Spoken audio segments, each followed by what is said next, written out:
Voilà. Arbre de vie, guérison et nourriture des nations.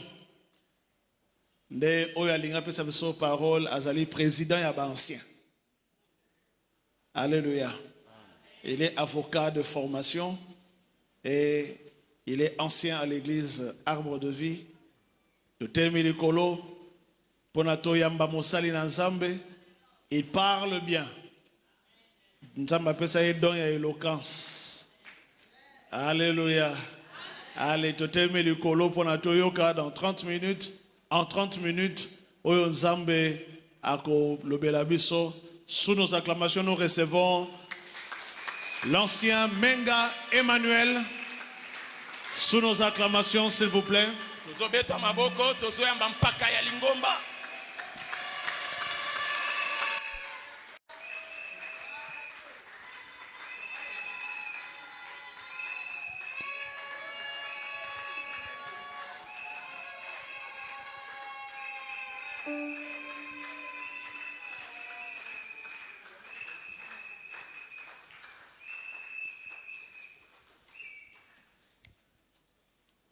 Alléluia. Amen. Que le nom de l'Éternel Tout-Puissant soit béni. Kombona kolo Nzambe na nkuya epambolama. Nazoyoka ona nute. Que le nom de l'Éternel, le Dieu Tout-Puissant, soit béni dans ta vie. Que ces 30 ans te fassent vivre des grâces que tu n'as jamais imaginées dans ton existence. Que la célébration de ces 30 ans puisse donner un nouveau virage à l'existence de ta foi. Non, ma prière ce soir et que la main de l'Éternel fasse de toi une servante et un serviteur dont l'onction fera parler du nom de la messianité à travers le monde. Reçois cela dans le nom de Jésus-Christ. Amen. Soyez bénis. Amen. Nous pouvons reprendre nos places. Je bénis le nom de l'Éternel parce que me retrouver ici ce soir devant vous, c'est une grâce. Papa, merci. Il n'est pas aisé que de pouvoir se tenir sur la chair d'un docteur. Mais je sais une chose. Je me tiens sur cette chair sous l'onction de mon Père. Et que cette grâce me conduise. Et que cette grâce me fasse parler ce soir. Et j'aimerais vous dire, peuple de Dieu, enseigné par le docteur Jean-Baptiste Kembo, c'est une grâce que plusieurs dans ce bas monde auraient aimé avoir. Donc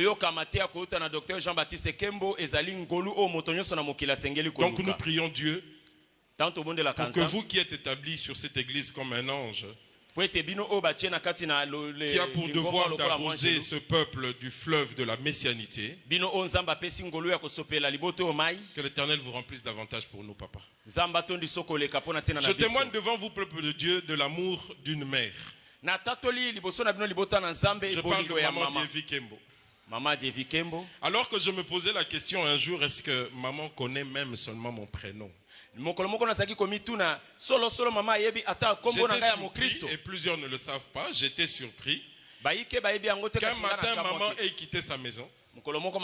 Elle est allée en ville uniquement pour m'acheter une chaise. Parce que dans son attention de mère, elle a remarqué qu'aucune chaise dans cette église ne supportait mes 147 kilos.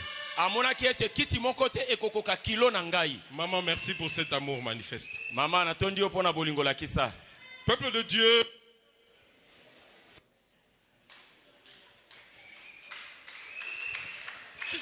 merci. Peuple de Dieu, nous nous tenons devant cette chair par la grâce de l'Éternel et nous prions que comme un vase vide, que l'Éternel nous remplisse. Comme la verge d'Aaron entre les mains de Moïse, que nous soyons utilisés comme un instrument. libota na nzambe natondi nzambe pona kotelema liboso na bino na ngolu na pokwa na lelo natondi sanga lokola mbeki ya pamba pela moko ezalaki lingenda na alona ebotaki fololo. Bien-aimé, 30 ans dans la vie d'une église, c'est un moment de décision. Nous avons beau prendre le temps de célébrer, de nous réjouir, de danser. Mais 30 ans doit être un moment de décision. Il ne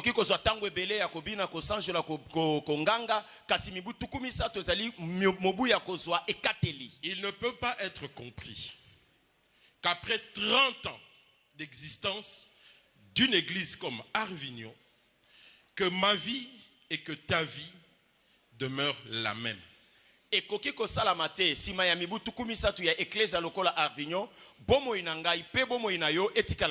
si nous voulons changer le mode de vie avec Dieu, si nous voulons changer le mode de notre marche avec l'Éternel, sachez bien aimé qu'il ne dépend que de ta décision personnelle, de ta volonté personnelle, pour que réellement ta marche puisse changer et que tes lendemains deviennent différents de ce que tu as vécu hier. Soki olingi o bongisa etamboli na yo na bongisa etamboli na ngai lobi ezala malamu pona tina na biso ezotala kaka mukano oyo kozwa. Tu ne peux pas venir célébrer les 30 ans en pleurant et sortir de cette célébration de 30 ans en pleurant. Okokite ko yako sepela mibutu 13 na kolelaka. Tu ne peux pas célébrer le nom de l'homme de 30 ans avec la tête et le dos courbés et sortir de cette célébration avec la tête et le dos courbés.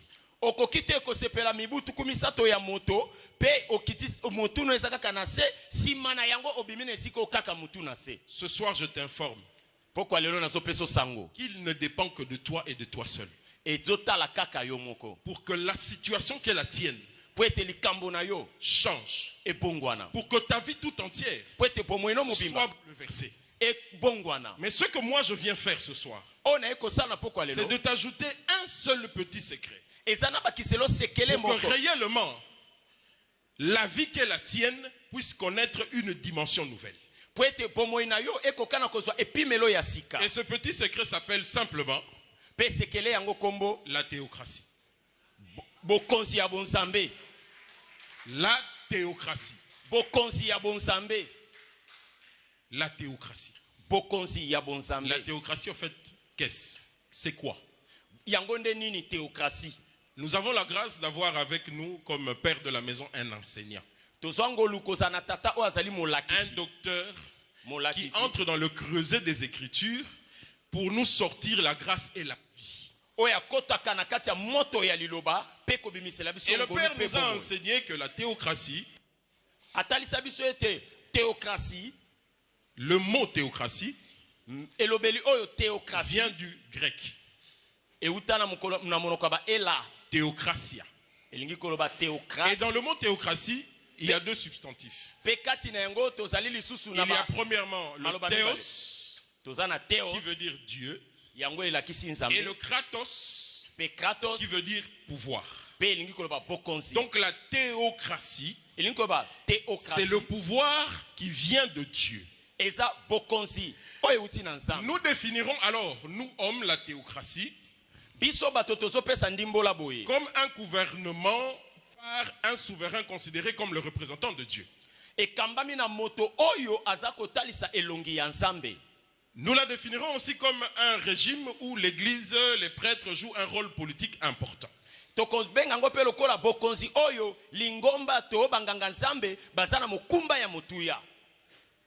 mieux faire comprendre les choses, la théocratie peut être considérée comme une société où l'autorité politique est assise sur un ordre divin.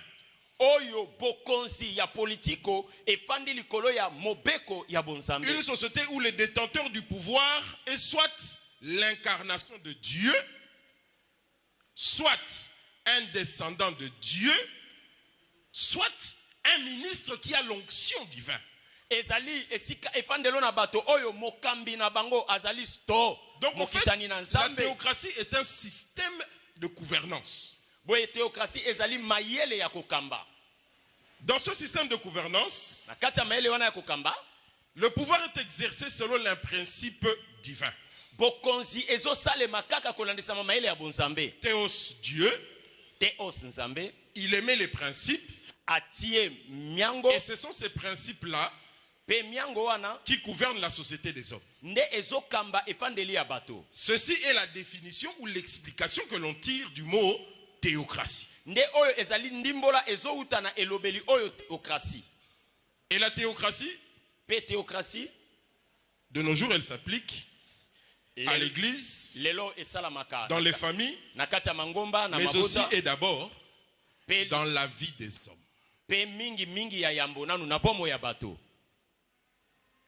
Quand l'homme créé à l'image de Dieu,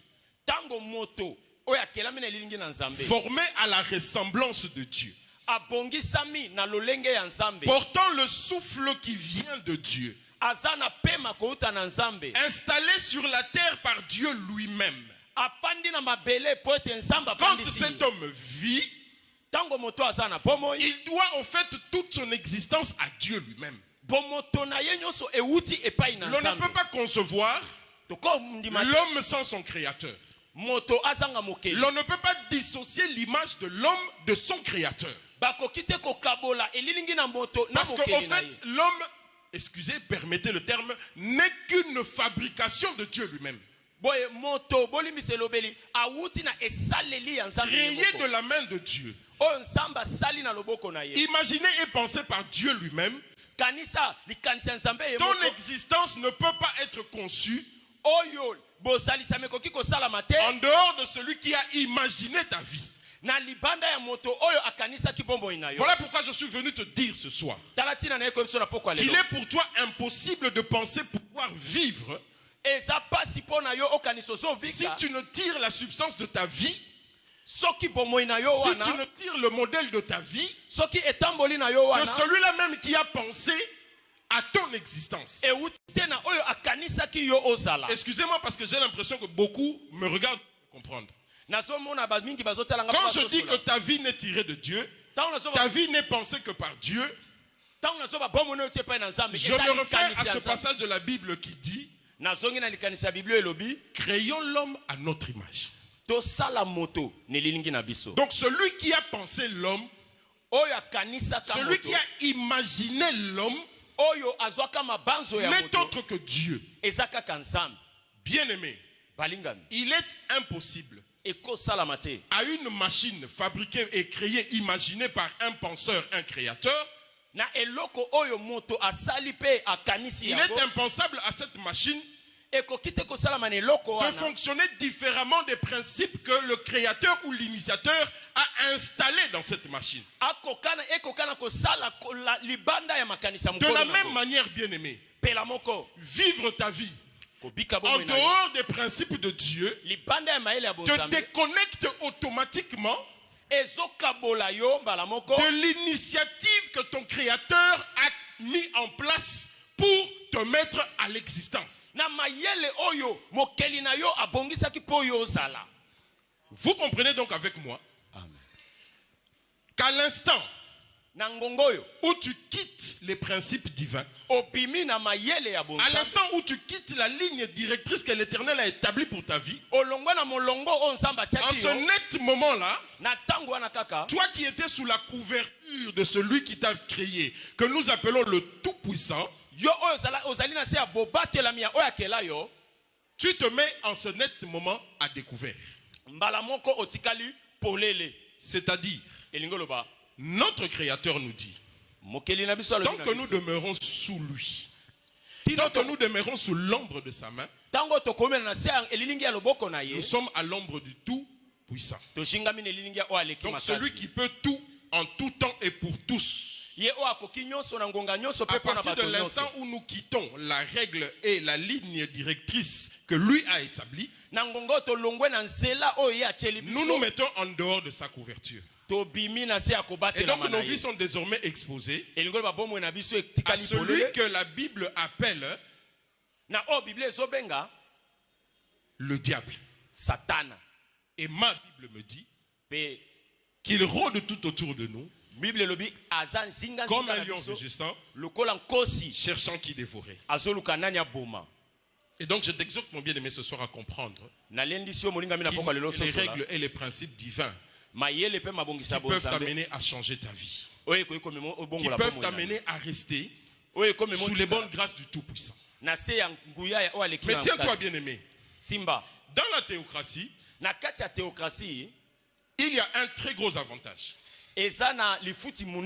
Nous avions dit tout à l'heure que la théocratie, c'est vivre sous les principes divins. C'est laisser ta vie être entraînée et être vécue selon les principes de l'Éternel. Celui qui vit sous les principes de l'Éternel. Nous avions dit tout à l'heure qu'il est sous l'ombre du Tout-Puissant. Laisse-moi te dire une chose. Il y a un avantage divin que de vivre sous les règles de la théocratie. Mais pour que tu vives les avantages de la théocratie, non, laissez-moi mieux dire cette phrase. Celui qui espère vivre les avantages de la théocratie doit vivre la théocratie. Celui qui espère vivre les avantages de la théocratie doit vivre la théocratie. Qu'est-ce que je veux dire par là? Allons dans Matthieu 6, 33, 34. Matthieu chapitre 6, le verset 33 et 34. Dans le verset 33, il est dit ceci. Cherchez premièrement le royaume et la justice de Dieu, et toutes ces choses vous seront données par-dessus. Le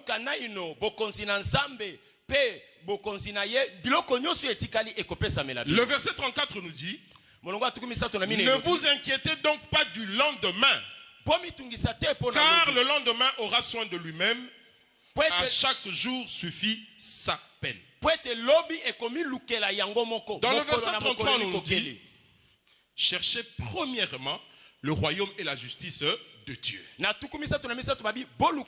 royaume et la justice de Dieu ne sont autres que le fait de vivre l'assemblage des règles établies par Dieu lui-même. Rechercher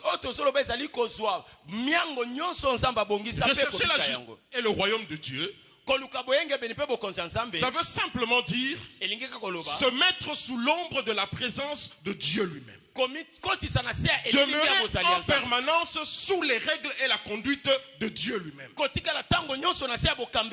peut demeurer sous la présence de l'Éternel que si l'on est obéissant au commandement de l'Éternel. L'on ne peut demeurer sous la présence de l'Éternel que si ce sont les règles de l'Éternel qui conduisent notre vie. Donc il n'est pas donné à l'homme de penser lui-même sa vie. Il n'est pas donné à l'homme d'ordonner les principes de sa vie. Les principes de la marche de la vie d'un homme ne peuvent dépendre que de son maître. Or, ma Bible me dit qu'à l'homme, il n'est donné de n'avoir qu'un seul maître. Le nefesh de l'homme, l'intérieur de l'homme, ne peut supporter l'autorité et le pouvoir que d'un seul maître à la fois. Si nous nous mettons sous la direction du maître qu'est l'Éternel, le Saint-Esprit, le Tout-Puissant, ma Bible me dit qu'en ce moment-là, il était impossible d'être sous l'autorité d'un autre maître. À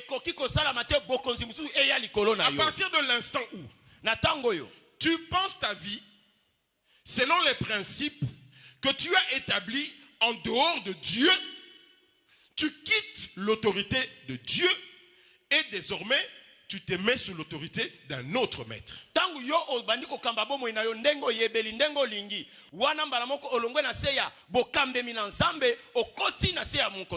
Donc bien aimé, chercher le royaume et la justice de Dieu, c'est se mettre sous les principes de Dieu lui-même.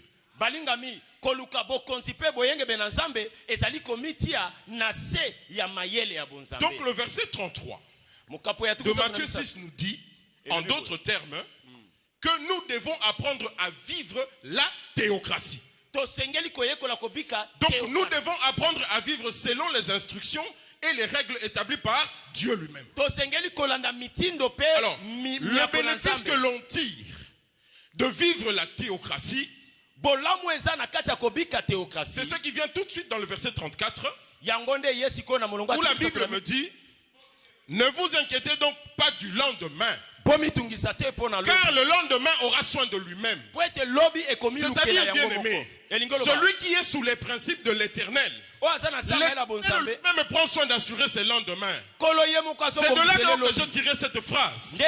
Si tu es inspiré de vivre les bénéfices et les avantages de la théocratie, il te faut vivre la théocratie. Quand tu vis la théocratie, c'est-à-dire quand tu vis sous les principes de l'éternel, tu vivras de la théocratie. Alléluia. Amen. Quand tu vis la théocratie, tu vivras de la théocratie. Parce que la théocratie elle-même prend soin d'assurer ta vie. Est-ce que ça passe? Excusez-moi d'emprunter un peu du langage de mon père, il est docteur. Il est docteur. Et le docteur ne peut donner que ce qu'il y a en lui à ses enfants. Donc permettez-moi, dans mon langage, d'appartenir à mon père. Alléluia. Je disais donc que quand tu vis selon les principes et les directives de la théocratie, elle-même la théocratie prend soin d'assurer ta vie. L'on ne peut pas concevoir venir auprès d'un père comme le mien, Jésus-Christ de Nazareth, et que celui-ci te couvre de honte et de ridicule.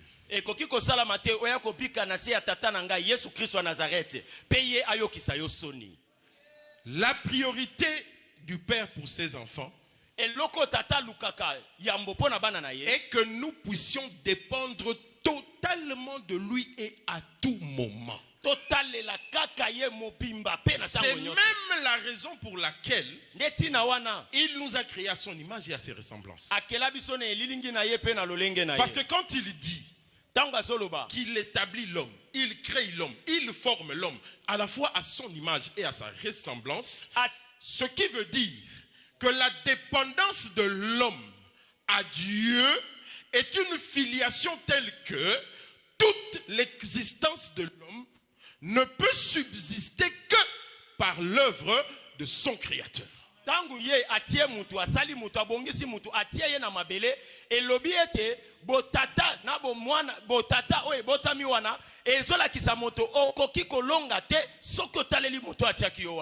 bien aimé,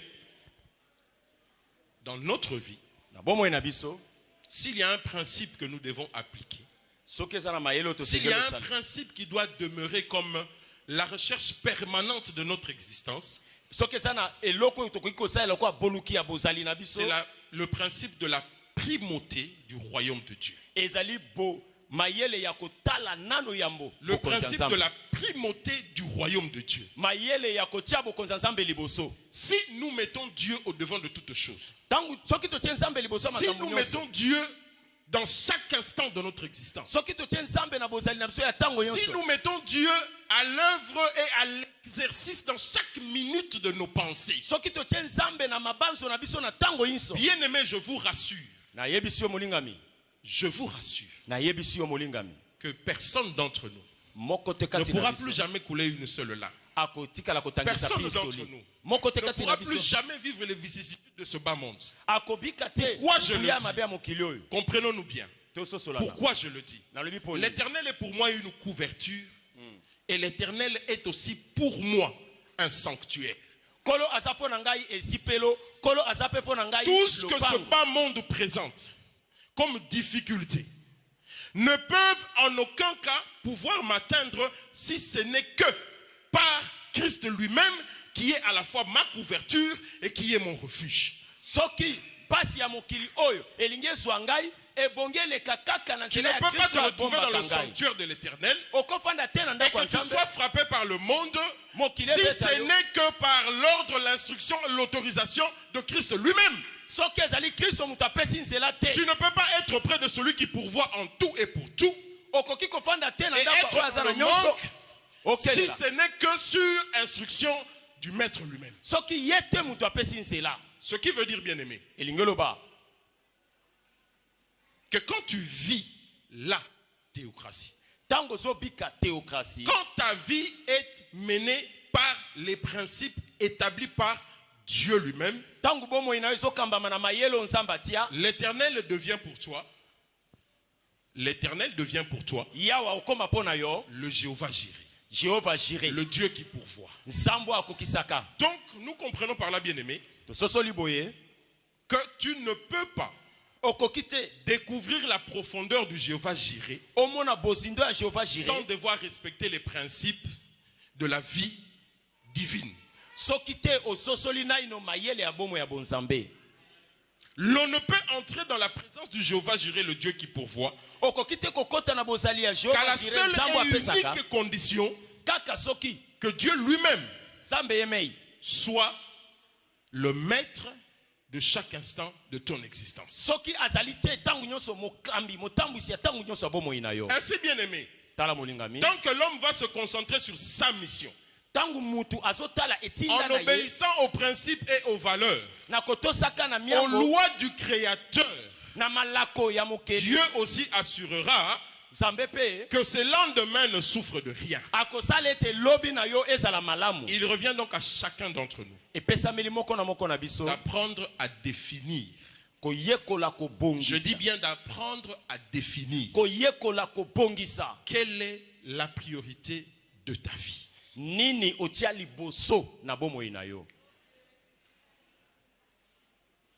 Dans le livre de Marc, au chapitre 10, versets 29 et 30, je lis dans le nom de Jésus. Amen. Je vous le dis en vérité, il n'est personne qui, ayant quitté à cause de moi et à cause de la bonne nouvelle, sa maison ou ses frères, ou ses sœurs, ou sa mère, ou son père, ou ses enfants, ou ses terres, ne reçoivent au centuple présentement dans ce siècle-ci des maisons, des frères, des sœurs, des mères, des enfants et des terres avec des persécutions et dans le siècle à venir, la vie éternelle. Akoki kotika bandeko na mibali ya basi mapango ndako biloko na enyo sopona tina na ngai azanga kozwa yango au wanasena moi na mukama pe ebakisama na minyoko. Voilà donc une promesse. Tala elaka. Une promesse que l'Éternel nous donne. Elaka o ya wazo pesa. Moi je suis convaincu. Ngana sukisa mi. Toute parole qui sort de la bouche de l'Éternel. Na maloba nyoso est un oui et un amen. Yango iko salama. Toute parole qui sort de la bouche de l'Éternel. Maloba nyoso mesa maloba na yawo. Une vérité immuable. Une vérité que nul ne peut changer. Comment peut-on concevoir que l'homme qui n'est qu'une créature de la main de l'Éternel puisse se permettre de modifier et de changer un principe établi par son Créateur?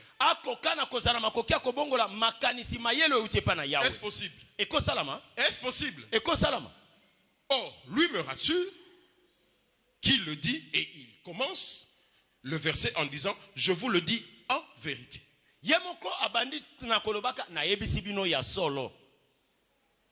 Or, quitter son père, quitter sa mère, quitter ses frères, ses maisons et quitter tout le reste ne veut pas nécessairement dire que tu dois tuer tout le monde de ta famille pour rester seul. Non, loin de là.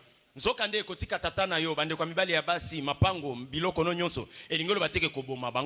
ça veut simplement dire que tu dois quitter les principes de la maison de ton père. Tu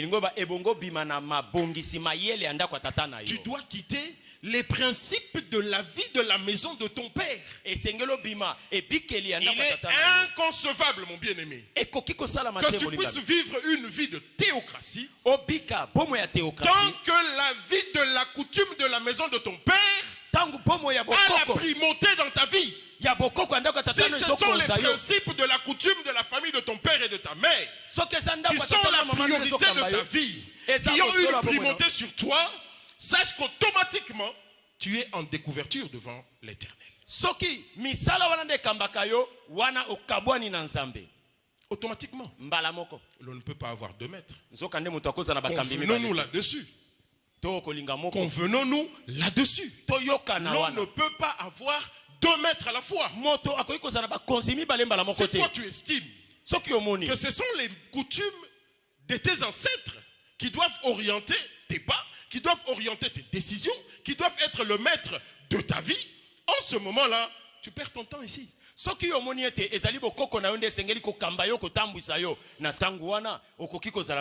laisse-moi te rassurer que si c'est auprès de la coutume de la famille de ton père que toi tu trouves secours,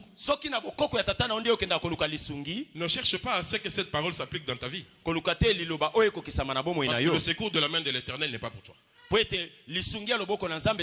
Tu demeureras tête courbée.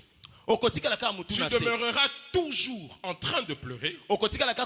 Si chaque jour tu viens t'agenouiller ici devant cet hôtel, en train de pleurer à l'Éternel pour qu'il change ta vie, mais qu'au sortir de cette maison, après que tu aies entendu édicter les principes qui doivent être les principes directeurs de ta vie, tu sors d'ici et toi tu préfères te revêtir des principes de la coutume de la maison de ton père. Bien aimé, je suis en train de nous exhorter à comprendre que certes, nos pleurs ne sont pas innocents de nos propres décisions. Ce que nous vivons n'est pas loin de ce que nous-mêmes nous décidons. Notre existence. Alors ce soir, mon bien-aimé, je t'invite à découvrir celui que nous appelons le Dieu de la messianité. Celui qui se cache derrière les principes de la théocratie. Celui qui a installé la théocratie comme un mode de gouvernance de ta vie et de ta société. Celui-là nous rassure que si nous acceptons de faire des principes divins, les principes directeurs de notre existence, tout ce qui devra être pourvu le sera, sans même notre propre volonté. Il dit dans sa parole, nous sommes dans le livre de Jérémie, le chapitre 29 et le verset 11. Car je connais les projets que j'ai formés sur vous, dit l'Éternel. Projet de paix et non projet de malheur. Afin de vous donner un avenir et de l'espérance. Bien aimé, la seule espérance de ton existence, la seule espérance que tu peux avoir en sortant de ces 30 ans, la seule espérance qui peut naître à toi en sortant de cette célébration des 30 ans, je te convie, bien aimé, à comprendre au plus profond de toi-même qu'il n'y a pas d'espérance et de vie en dehors des principes de la théocratie.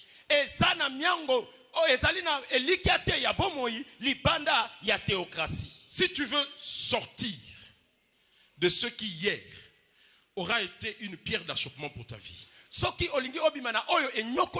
tiens à arrêter la saignée des larmes et des pleurs dans ton cœur et sur tes joues, sur tes yeux, une seule décision à prendre ce soir. C'est d'accepter les yeux fermés, même si ton intelligence ne comprend pas, mais d'accepter d'abord que seuls les principes de Dieu doivent devenir les principes de ta vie au quotidien.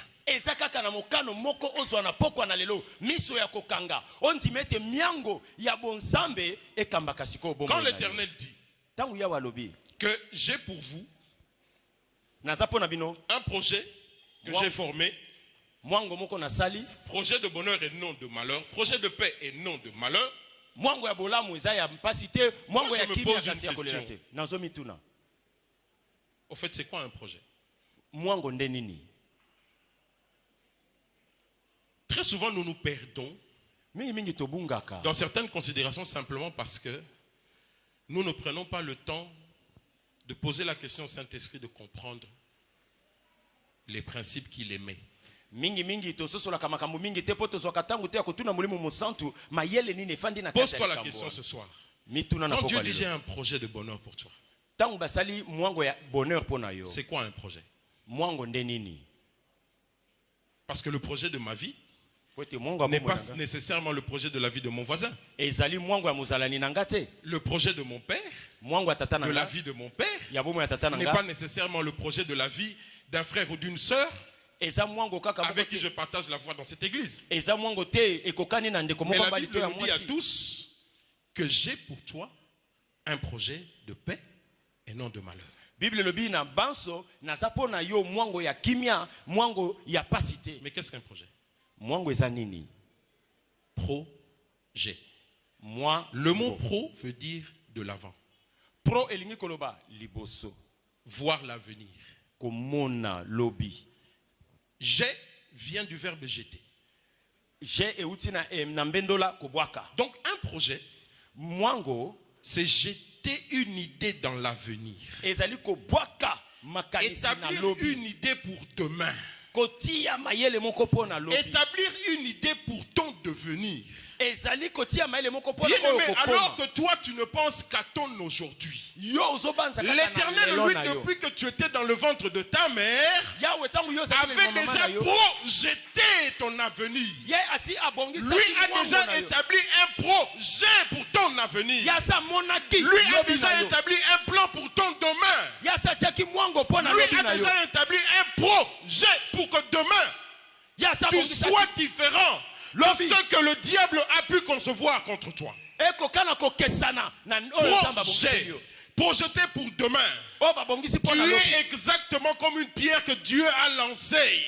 Il a lancé pour ton devenir. Alléluia. Il a lancé pour ton avenir. Alléluia. Il a lancé pour que demain, Alléluia, quand cette pierre tombera, ce jour-là, le monde voit et constate que réellement, toi tu vis de la théocratie. Alléluia. Toi tu vis sous l'ombre de Tout-Puissant. Lui a lancé une pierre. Bien-aimé, le monde constatera que Dieu est Dieu dans ta vie. Mukolo libanga ekokuya. Yes. Tangu libanga ezokoma. Mukolo wana nde mukile kokanga ekoloba ya solo azalaka na Nzambe. Alléluia. Mais laisse-moi te rassurer d'une chose. Atako ça fait 20 ans Miami se kitaka ozelaka kaka ekauka.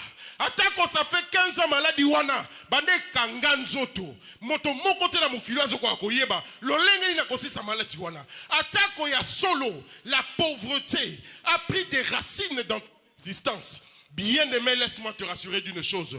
Plus la pierre est en train de traîner en l'air, plus libangezo ou melalikolo, plus libangezo ou melalikolo na lezo kitate, yeba que miango yabo moinayo, Yahweh eza projeté tellement musika que muto mukile ko kosimba ngote. La diable yebo ko kosimba ngote. Yozela kaka. Attends seulement, vanda na makolo ya yemei, vanda sous l'arbre du Tout-Puissant, vanda sous l'arbre de vie. Garde les principes de l'Éternel. Et tu verras de tes yeux. Le monde témoignera. Le monde verra que le jour où la pierre descendra. Yoza lokola libanga. Tango eso umela na bomo inayo. Lokola libanga babwakaki. Ezana nu likolo nano ekiti na sete. Kolemba te yikampiko bondela banga to sanzambe. Poete tango libanga eko kitana se mokile kondimete yoza la kananzambe. Le projet. Projet. Le projet. Projet. C'est littéralement ce qu'on jette en avant. Donc dans le projet, il y a l'idée du lendemain. Or, quand toi tu es en train de penser à tes lendemains, quand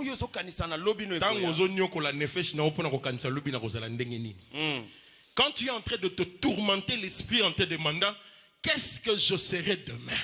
Qu'est-ce que mes enfants seront demain? Qu'est-ce que ma vie représentera demain? Sache mon bien-aimé que ça, c'est une réflexion qui n'a pas sa place dans ta vie. Parce que l'Éternel te rassure que c'est lui-même qui a projeté ton lendemain, qui a projeté ton devenir, qui a projeté ton avenir. Parce qu'il a dit, il a sur toi un projet. Tangu yo fando solela ozomi tungisa ozomi tuna na tina na lobby na yo wana ozo sala mbeba pote makambo wana esengeli bakute pai na yo te yawe ye moko alobi lobby na yo abongisa yango po ezala malamu. À quoi te sert donc de vouloir établir des principes humains qui doivent conduire ta vie en dehors des principes de Dieu? Okozwa nini oluka mayele ya bato ekamba bomoi na yo libande ya mayele ya Nzambe? Parce que tout ce que lui te demande, c'est de rester sous ses principes. Et lui se charge du reste. Lui se charge du reste. Y a-t-il un pauvre dans cette maison qui a envie de devenir riche? Non. Apparemment, vous ne m'entendez pas. Y a-t-il un pauvre en ce lieu qui veut devenir riche? Y a-t-il un pauvre qui veut devenir riche? Y a-t-il quelqu'un qui veut changer la vision de sa vie? Y a-t-il quelqu'un qui veut que les promesses et les prophéties qui sont sorties de devenir des millionnaires soient une réalité dans sa vie? Si c'est vrai que tu es là, écoute-moi bien. Papa Jean, peux-tu nous lire 1 Samuel 2,7? Ouvre les oreilles et écoute ce secret. 1 Samuel chapitre 2, le verset 7e. Bien-aimé, ce secret qu'il y a dans ce passage va changer ta vie. Tu vas découvrir une vérité qui aujourd'hui va te décider à changer ta vision de la vie. Allons-y, papa. 1 Samuel chapitre 2, verset 7. Nous lisons au nom de Jésus-Christ. Amen. L'Éternel appauvrit et il enrichit. Il abaisse et il élève la parole de l'Éternel. Je pensais que quelqu'un allait acclamer cette parole. Je pensais que quelqu'un allait acclamer cette parole. Je pensais que quelqu'un allait acclamer cette parole. Bien-aimé, le secret de l'élévation, le secret de la réussite, le secret de la richesse. Bien-aimé, Nzambe ayebi mbongo. Nzambe azalaka tata ya mbongo. L'Éternel, mon Dieu, est le souverain qui règne sur l'argent. Si l'argent enrichit un homme, ma Bible me dit que réellement celui qui est enrichi, c'est-à-dire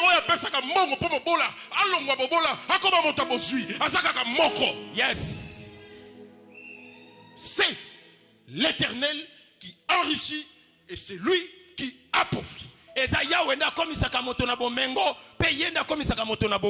et seulement si tu sais appeler le règne de l'Éternel dans ta vie, si et seulement si ta prière de chaque matin, ta prière de chaque midi, ta prière de chaque soir est une seule: Père, que ta gloire revienne.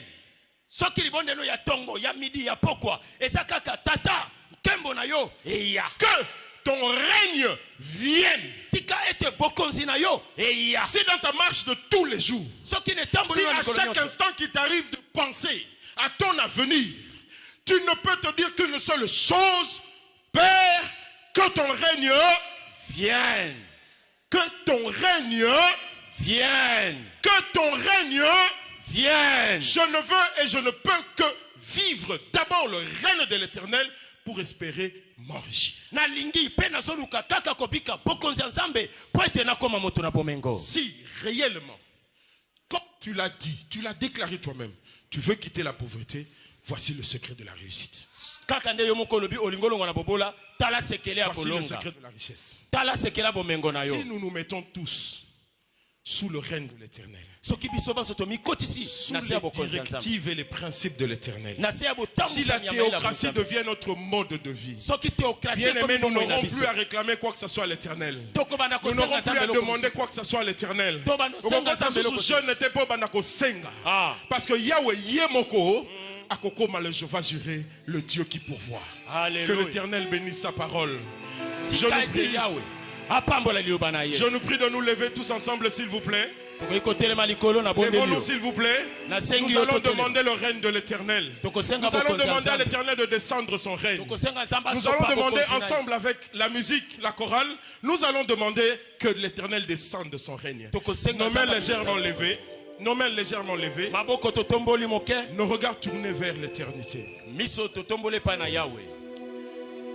topusani liboso na yo tomemi mbeka ya masanjoli ya maloyembo ya babulami tobonzeli Nzambe na bomo kiti na yo Isaya seko bokonzi na yo ya libela ozali Nzambe tozoyembela